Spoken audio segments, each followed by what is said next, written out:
Hello all. I got this link from my Facebook. Um, Canadian woman deported from Britain for criticising Islam. Sharia blasphemy law in the UK. Um,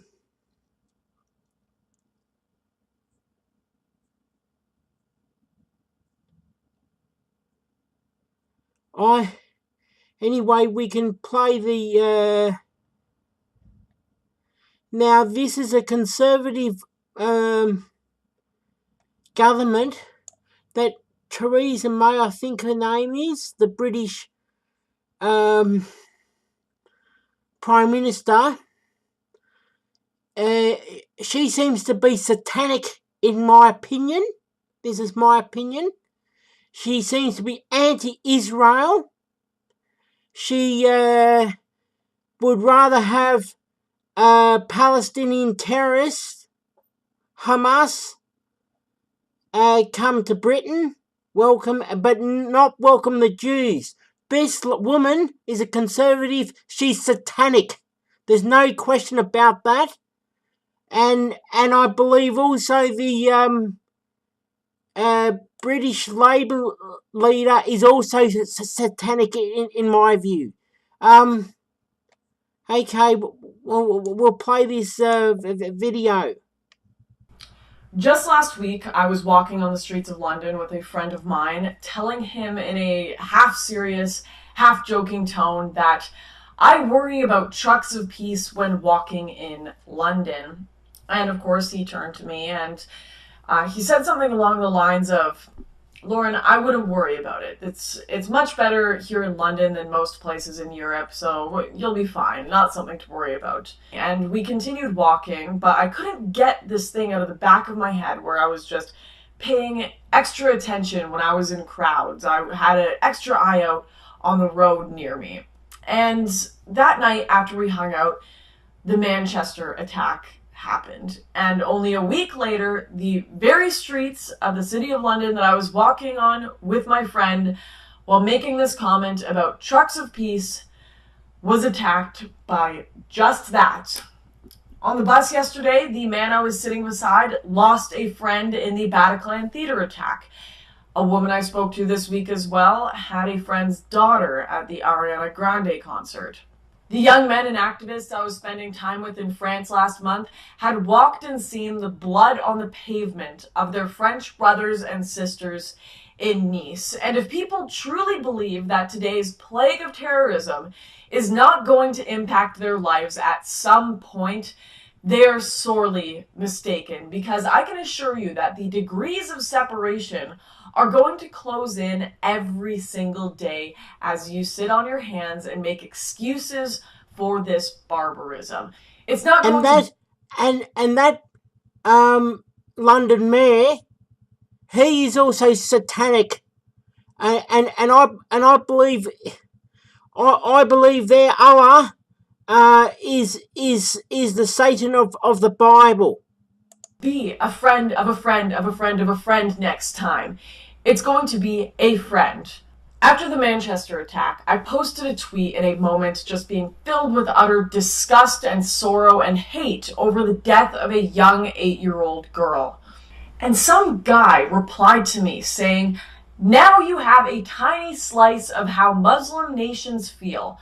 What is one little explosion between friends? You like to dish it out but not take it? Yeah, you know what? Not that it really matters, but I'm not actually for intervention in the Middle East. And you know who else probably wasn't for it? The young 8-year-old girl who died. She couldn't even vote, let alone bomb another nation. And sick people are still trying to come up with excuses like this for why innocent people deserve to die. And they're trying to make this something about foreign intervention or about Western racism or how we live in a patriarchal, racist, white supremacist society. Or I've even seen this one in the papers, how terrorists have difficult lives, so it's not their fault. Well, you know what? A lot of people have difficult lives. And if terrorist attacks pervading the Western world today really are entirely the fault of foreign policy and we deserve it, then how the hell do liberals explain the Christians being killed every single day by Islamic terrorists in the Middle East? Just last week, 28 Christians in Egypt were killed by a terrorist in a bus while they were on their way to a monastery to pray. They sure as hell are not the West. They sure as hell are not American soldiers or even on European soil. There is a sickness within Islam, and Islam is of Satan. And as far as I'm concerned, Islam, it says in their Quran to kill the non-believers.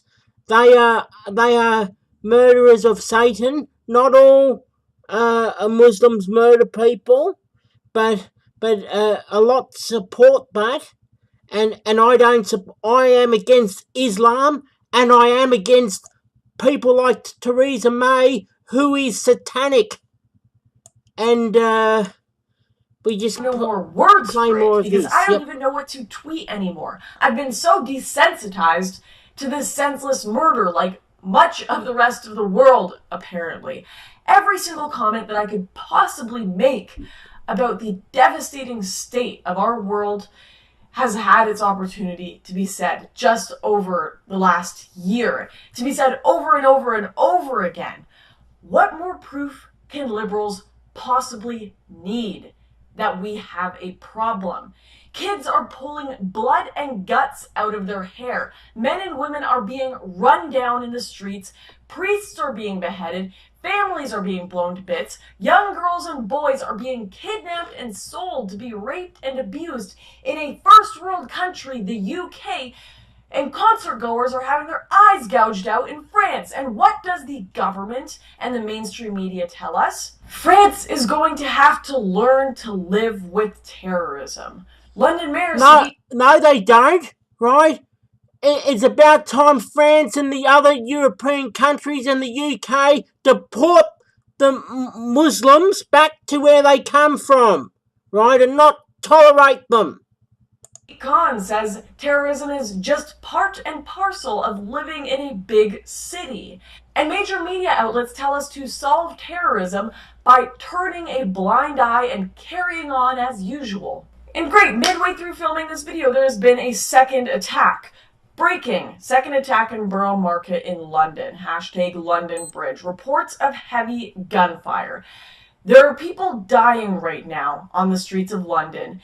And if people try to oppose this carnage, if they try to oppose the Islamic extremism and mass migration that is causing this, they are potentially put behind bars like Tommy Robinson. They're arrested for hate speech and have their homes destroyed like many right-wing dissidents in Europe. Or if you're a group like Generation Identity that tries to peacefully protest against these horrors, you're branded an extremist by both the left-wing and right-wing media, who are both into virtue signaling now, apparently. It's sick, so people are left to do nothing but make hashtags. Hashtag don't let the hate win. Hashtag religion of peace. Hashtag not all Muslims. Or hashtag I stand with blank, whatever city has the people's blood spilt across the pavement next. Just throw that in there and it'll solve the problem, apparently.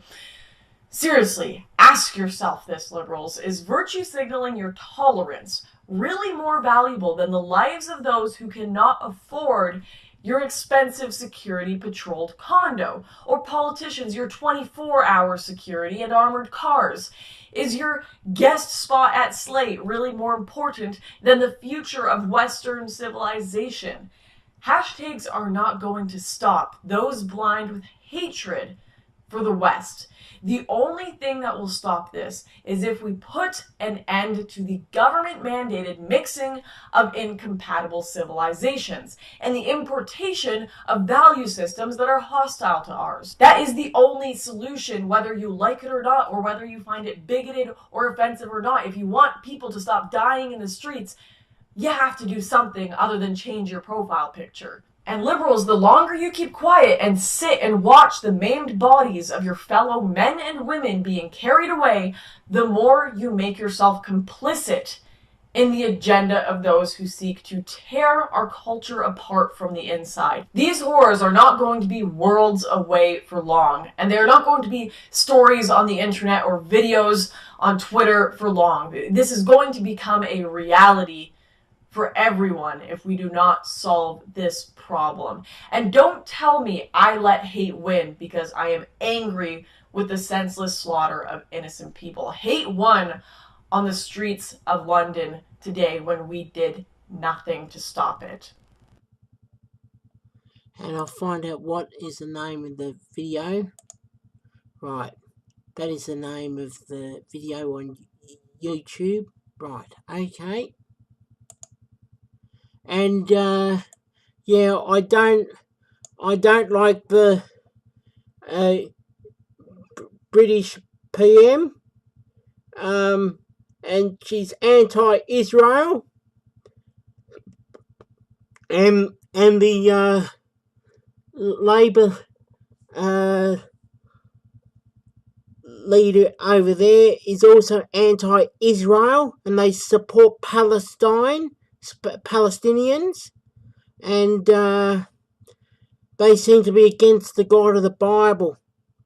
And I support Israel, and I don't support Islam. And that's all I have to say. Thank you.